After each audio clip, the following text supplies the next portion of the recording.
Good morning, student. Second chapter is matter around us pure. Last time में हम लोग ने इसका इंट्रोडक्शन देखा था, उसमें हम लोग ने मैटर को किस तरह से डिवाइड किया गया है, ठीक है। कितने पार्ट्स में एक प्योर सब्सटेंस था आपका और इम्प्योर सब्सटेंस था, ठीक। और फिर प्योरेस्ट जो पार्ट था उसमें आपके कौन कौन से हैं, इम्प्योर में अलग अलग थे, तो वो हम लोग ने वहाँ क्लासिफिकेशन देखा था, ठीक है। अब हम लोग एक एक करके उन सभी के बारे में डिटेल में पढ़ेंगे। तो फर्स्ट हम लोग यहाँ पे जो प्योरेस्ट फॉर्म थे जिसमें हम लोग ने एलिमेंट और कंपाउंड 2 पार्ट्स में डिवाइड किया हुआ था, तो हम लोग फर्स्ट यहाँ पे आज एलिमेंट जो है उसको देखेंगे कि एलिमेंट्स क्या होते हैं। एलिमेंट्स, ओके बच्चों, एलिमेंट्स जो होते हैं, अगर हम एलिमेंट की बात करते हैं तो एलिमेंट जो है वो इस तरह का सब्सटेंस है जिसको हम लोग स्प्लिट नहीं कर सकते, ब्रेक तोड़ नहीं सकते उसको बिल्कुल भी, चाहे हम लोग वहाँ पे किसी भी तरह का कोई भी केमिकल मेथड जो है वो यूज़ करें, ठीक है। चाहे उस पर लाइट का इफेक्ट डालें, चाहे उसे इतना भी हम गर्म करें, ठीक है, या उसमें किसी भी तरह की कोई भी इलेक्ट्रिकल एनर्जी जो है वो वहाँ पर दे कि वो ब्रेक हो जाए, लेकिन वो किसी भी तरह से स्प्रेड नहीं होगा। तो इस तरह के जो सब्सटेंस होते हैं उनको हम लोग एलिमेंट्स कहते हैं, यानी कि an element is a substance which can not be spread, okay. उसको हम लोग बिल्कुल भी स्प्रेड नहीं कर सकते इसमें इनटू टू और मोर सब्सटेंस। अगर हम लोग ये कहते हैं कि वो किसी सब्सटेंस में स्प्लिट हो गया है, टूट गया है, तो वो एलिमेंट नहीं है। तो एलिमेंट को हम लोग डिफाइन कैसे करेंगे? An element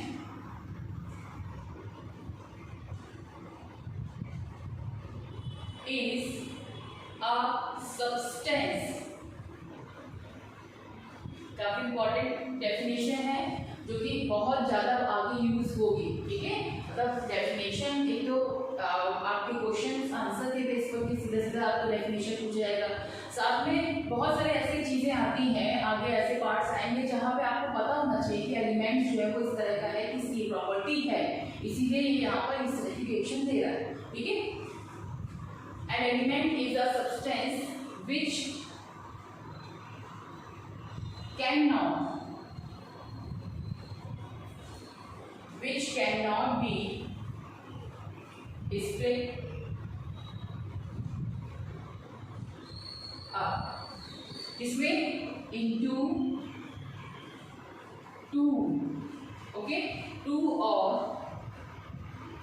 more substance, simple substance लिख सकते हैं, substance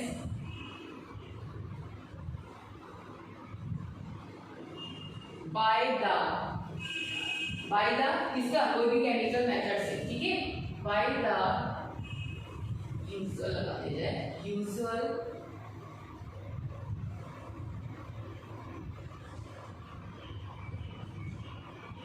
chemical method of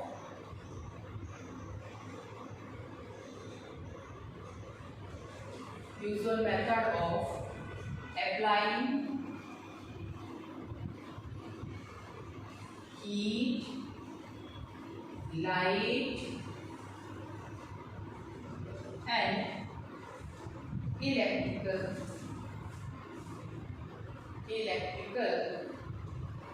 energy, ठीक है। अब यहाँ पर हम लोग देखेंगे एलिमेंट क्या है। Element, an element is the substances which can not is the most important word in definitions, ठीक है, क्योंकि यहाँ पर ये चीज बहुत ध्यान रखना है कि वो स्प्लिट नहीं हो सकता, can not be split up into 2 और more simpler substance by the usual chemical method of applying heat, energy, heat आपका लाइट एंड इलेक्ट्रिकल एनर्जी, यानी इनमें से कोई भी मेथड अगर आप यूज कर रहे हैं तो भी वो स्प्लिट नहीं होगा। ऐसे जो सब्सटेंस होते हैं उनको हम लोग क्या बोलते हैं? एलिमेंट बोलते हैं, ठीक है। तो यहाँ एलिमेंट की डेफिनेशन आपको क्लियर हुई कि एलिमेंट्स क्या होते हैं। एलिमेंट जो है वो आपके वो इस तरह के सब्सटेंस होते हैं जिनको हम स्प्लिट नहीं कर सकते हैं किसी भी केमिकल मेथड के थ्रू। ठीक है, क्यों नहीं कर सकते हैं? क्योंकि जो एलिमेंट्स होते हैं वो वन काइंड एटम्स होते हैं, यानी it is made up by only one kind atoms. ठीक है, काइंड ऑफ एटम्स। ठीक, तो एक ही एटम्स से बने होते हैं, इसीलिए हम उसको स्प्लिट नहीं कर सकते। इसका एग्जांपल हम लोग देख लेते हैं, है ना।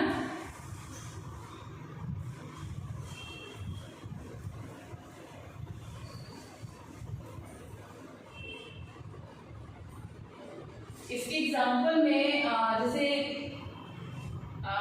आपका आयरन नेल। ठीक है, आयरन नेल ले लिया हमने, एक लोहे की कील ले ली, और लोहे की कील का हम बात करते हैं तो उसमें हम कहेंगे कि ये प्योर एलिमेंट, आपका प्योर सब्सटेंस है, एक एलिमेंट है। कौन सा एलिमेंट है? वहां पर Fe आयरन एलिमेंट है। ठीक है, तो वो केवल एक Fe से ही पूरा बना हुआ, पूरी नेल जो है वो क्या किससे बनी है? पूरे Fe से बना है, और कोई भी एलिमेंट उसमें नहीं प्रेजेंट। ठीक है, तो हम लोग बात जब करेंगे कि एक नेल जो है आपका आयरन नेल है, तो उसमें हमारा जो एलिमेंट है वो क्या है? Fe है। तो वो पूरा एक एलिमेंट जो है उसमें जो एटम्स है वो किस तरह से अरेंज है? यहाँ पे आपने एटम्स के बारे में पढ़ा है ना, देखिए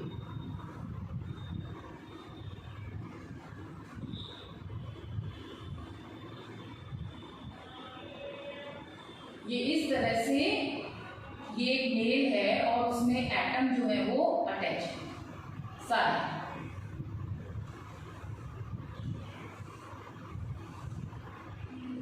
ठीक है, डेफिनेशन को यहाँ पर और अच्छे से क्लियर हो जाएगा एग्जांपल से, इसको समझिएगा कि क्या है।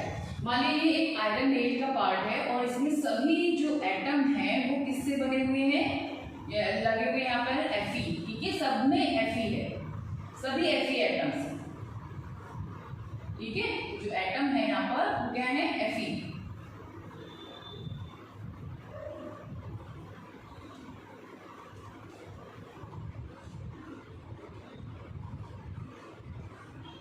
ठीक, तो यानी आयरन नेल है तो वो स्प्लिट नहीं होगा, वो Fe के अलावा किसी में स्प्लिट नहीं हो रहा है। ठीक है, यहां पे आप देखेंगे कि ये क्या है? ये only Fe atom, only iron atom. ठीक है, ओनली आयरन एटम, और तो कोई नहीं दिख रहा। ठीक है, तो उस जो आपकी जो लाइन है, इस लाइन का जो मीनिंग है वो यही है, only one kind of atom, यानी made up by only one kind of atom का मतलब ही है कि वो केवल एक ही एटम से मिलकर बना, उसमें केवल आप ऊपर से नीचे देखेंगे केवल Fe दिख रहा है। पूरे आयरन नेल जो है या आयरन पाइप है, कोई भी चीज है, ठीक है, उसमें आप देखेंगे कि सब में आयरन आयरन आयरन। ठीक, तो वो क्या है? वो एक एलिमेंट है जिसको हम लोग ऐसा सब्सटेंस है जिसको हम लोग सिर्फ वो उसमें ब्रेक ही नहीं कर सकते, उसको स्प्लिट नहीं कर सकते उस एलिमेंट को किसी और पार्ट सब्सटेंस, है ना। तो वहां पर हम लोग बोलेंगे कि ये एक element, element is a purest substance. ठीक है, प्योरेस्ट फॉर्म। अब यहाँ पे एलिमेंट की बात आती है तो हमारे अगर हम लोग केमिस्ट्री में बात करेंगे तो केमिस्ट्री जो है उसमें बहुत सारे एलिमेंट जो है उनको उनकी डिस्कवरी हो चुकी है, जिनको आप आगे जो है क्लासेस में और ज़्यादा उसमें डिटेल में पढ़ेंगे, पूरी पीरियडिक टेबल में आपको दिखेंगे, तो वहाँ पर हम लोग उसको और डिटेल में पढ़ेंगे। फिलहाल आपको पता होना चाहिए कि जो एलिमेंट्स हैं वो बहुत सारे एलिमेंट जो है वो डिस्कवर हो चुके हैं 180 से ऊपर, और वहाँ पे कुछ आपके नेचुरल फॉर्म में है। ठीक है, जैसे कुछ जो नेचर से हमें मिल रहे हैं एलिमेंट्स, तो वहाँ पे उनको बोलेंगे नेचुरल फॉर्म, और कुछ आर्टिफिशियल फॉर्म में है जो लैब में तैयार किए गए हैं। ठीक है, तो इस दोनों ही मिक्स करके वो सारे एलिमेंट जो है उनका एक अरेंजमेंट जो किया गया है वो एक पीरियडिक टेबल में वहाँ पर किया। ठीक है, तो वो एलिमेंट जो है उन सभी के बारे में हम लोग डिटेल में पढ़ते हैं। अब आते हैं कि एलिमेंट जो होते हैं वो आपके सॉलिड, लिक्विड और गैसेस तीनों स्टेट में मिलते हैं। ठीक है, कुछ ऐसे होते हैं सॉलिड की जो अगर हम बात करें तो सॉलिड के फॉर्म में एलिमेंट्स बहुत ज़्यादा मिलते हैं, है ना, और तीनों ही स्टेट में मिल रहे हैं तो वहाँ पे तीनों के अलग अलग, जैसे सॉलिड में है आपका कुछ कॉमन एलिमेंट जो है उनको देख लीजिए, जैसे कार्बन है, ऑक्सीजन है, हाइड्रोजन है, ठीक है, हीलियम है, नाइट्रोजन, फ्लोरीन, क्लोरीन,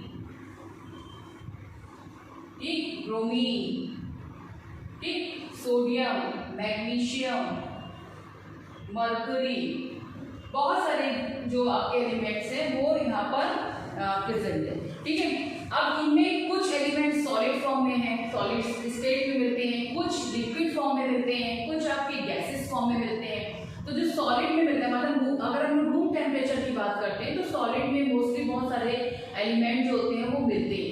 लेकिन जैसे आपका सोडियम ले लिया, आपका कार्बन ले लिया, ये सब क्या है, ये सॉलिड फॉर्म में हमें मिल रहा है, ठीक है। ये सॉलिड में हमें रूम टेम्परेचर पर ये मिलते हैं।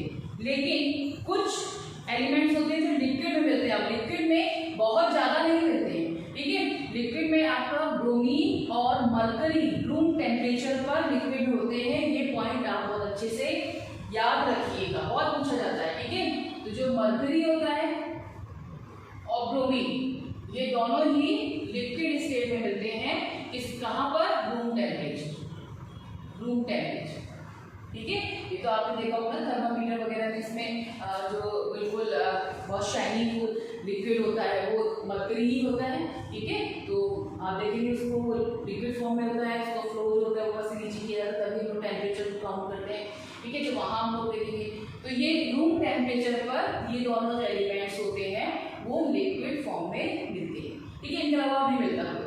अब इसके बाद आप जो गैसेस की बात करते हैं तो गैसेस में भी आते हैं, जैसे हाइड्रोजन है, ऑक्सीजन है, ये सब क्या है, ये रूम टेम्परेचर पर गैसेस फॉर्म में मिलते हैं। तो यहाँ पर इस तरह के क्वेश्चन भी आपसे पूछे जा सकते हैं कि रूम टेम्परेचर पर कोई भी एलिमेंट दे दिया कि ये एलिमेंट किस फॉर्म में, किस स्टेट में मिल रहा है, ठीक। तो वहाँ पर आप थोड़ा सा अपना ध्यान रखिए कि यहाँ पर जैसे लिक्विड फॉर्म में है तो ये मरकरी अगर पूछा जाता है सॉलिड फॉर्म में है कि लिक्विड फॉर्म में है, तो मरकरी इज लिक्विड, ठीक है। किस पर, रूम टेम्परेचर, ठीक है। तो ये आपके जो एलिमेंट्स होते हैं वो 3 स्टेट यानी तीनों स्टेट में हमें मिलते हैं। अब इसके बाद अगर इनके एलिमेंट्स की नेमिंग की बात करते हैं तो इनको एक अल्फाबेटिकली जो नाम इनके दिए गए हैं, जैसे कार्बन है, ठीक, तो 26 अल्फाबेट्स हैं, उन सभी का यूज करते हुए इन सभी एलिमेंट्स का इनके जो नेम है उनको दिया गया है, ठीक। वो आप नेक्स्ट चैप्टर में किस तरह से दिया है, किसने दिया है, ये सब चीजें लोग नेक्स्ट चैप्टर में पढ़ेंगे। अब यहाँ पर जो एलिमेंट्स होते हैं वो हमारी बॉडी में भी मिल रहा है, ठीक है। तो वो ह्यूमन बॉडी में कितनी परसेंटेज में मिलते हैं, ये भी चीजें जो एक इम्पोर्टेंट पॉइंट है आपका। जैसे 65% ऑक्सीजन जो होती है, ठीक है, 65% ऑक्सीजन जो है वो हमारी बॉडी में मिलती है, ठीक है। तो 65% जो परसेंट ऑक्सीजन एलिमेंट जो होता है वो हमारी बॉडी में मिलता है। 18% कार्बन मिलता है, ठीक है, और 10% जो की बात करें वो हाइड्रोजन। नाइट्रोजन 3% होता है और 2% कैल्शियम, ये ध्यान रखिएगा, 2% कैल्शियम।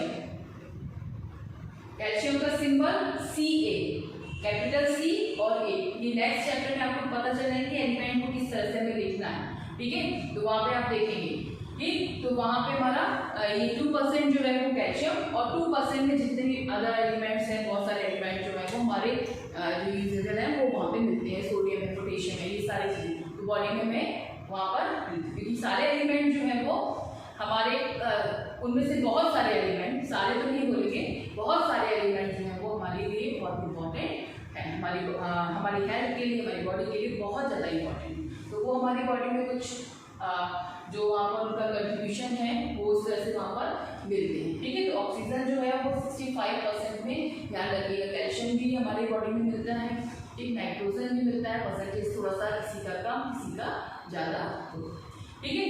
यहाँ पे ध्यान रखिएगा एलिमेंट जो है वो प्योरेस्ट फॉर्म में है, जबकि कंपाउंड नहीं है, उसको तुम लोग आगे पढ़ेंगे। कंपाउंड जो है वो प्योरेस्ट फॉर्म में है लेकिन वो स्प्रेडिंग फॉर्म में है, ठीक है। कंपाउंड जो है वो प्योरेस्ट फॉर्म में है लेकिन वो स्प्रेडिंग नहीं है। यहाँ पर आपका एलिमेंट जो है वो प्योरेस्ट फॉर्म में है और स्प्रेड जो है वो नहीं होता है, कैन नॉट बी स्प्रेड, ठीक है। लेकिन कंपाउंड की बात करते हैं तो कंपाउंड जो है वो वहाँ पर स्प्रेड हो जाता है, जैसे H2O है, ठीक है। तो H2O में आपका हाइड्रोजन H2O, हाइड्रोजन और ऑक्सीजन में स्प्रेड हो जाता है। तो कंपाउंड प्योरेस्ट फॉर्म है लेकिन वो स्प्रेड हो जाता है, जबकि एलिमेंट जो है प्योरेस्ट फॉर्म है फॉर्म है, प्योरेस्ट फॉर्म, ठीक है, बट कैन नॉट स्प्रेड, ठीक। जबकि जो कंपाउंड्स होते हैं वो प्योरेस्ट फॉर्म में हैं, हम उनको प्योरेस्ट फॉर्म बोलते हैं, प्योरेस्ट सब्सटेंस हैं, लेकिन उनको हम लोग स्प्रेड कर सकते हैं, ठीक है। तो वो उसको कंपाउंड्स हम लोग आगे पढ़ेंगे। अब यहाँ पे अगर हम लोग प्रॉपर्टीज की बात करें, बेस्ड ऑन प्रॉपर्टीज, तो एलिमेंट्स जो होते हैं उनको हम लोगों ने 3 कैटेगरी में डिवाइड किया है, ठीक है। एलिमेंट्स को 3 कैटेगरी में डिवाइड किया है।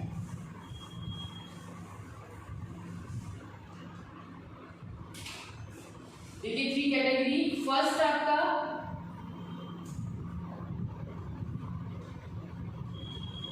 मेटल, ठीक है, दूसरा आपका नॉन मेटल और तीसरा आपका मेटेलॉइड, ठीक। इनके बारे में हम लोग नेक्स्ट वीडियो में देखेंगे। थोड़ा सा हल्का सा जनरल फॉर्म में बताते हैं कि मेटल्स जो होते हैं बहुत शाइनिंग करते हैं, ठीक है, सॉलिड फॉर्म में होते हैं। नॉन मेटल्स जो होते हैं वो शाइन नहीं करते हैं, नॉर्मल से चीजें हैं जो पहचानने वाली हैं, ठीक है। मेटेलॉइड्स वो होते हैं जिसमें मेटल और नॉन मेटल दोनों के कैरेक्टर मिलते हैं, ठीक। तो इसके बेस पर, किसके बेस पे, फिजिकल प्रॉपर्टीज, ठीक, फिजिकल प्रॉपर्टी के बेस पर ये एलिमेंट जो होते हैं उनको हम लोगों ने 3 पार्ट्स में डिवाइड किया, ठीक है। इसको हम लोग नेक्स्ट वीडियो में हम लोग देखेंगे कि मेटल्स कौन से हैं, नॉन मेटल्स कौन से हैं, मेटेलॉइड कौन से हैं। बहुत ही इंटरेस्टिंग टॉपिक है ये, ठीक है। इसको अच्छे से पढ़ना है आप लोगों को, और बुक से भी आप पूरा अच्छे से पढ़िए, उसको सेल्फ स्टडी कीजिए, बहुत ज़्यादा बहुत इंपॉर्टेंट है। यहाँ पर आप वीडियो देखिए और इनमें से जितने भी आपके पॉइंट्स जो हैं उनको एक एक करके अपनी कॉपी पे लिखते रहिए, ठीक है। किसी भी तरह की कोई प्रॉब्लम हो तो उसको पूछ लीजिएगा मैसेज। Thank you.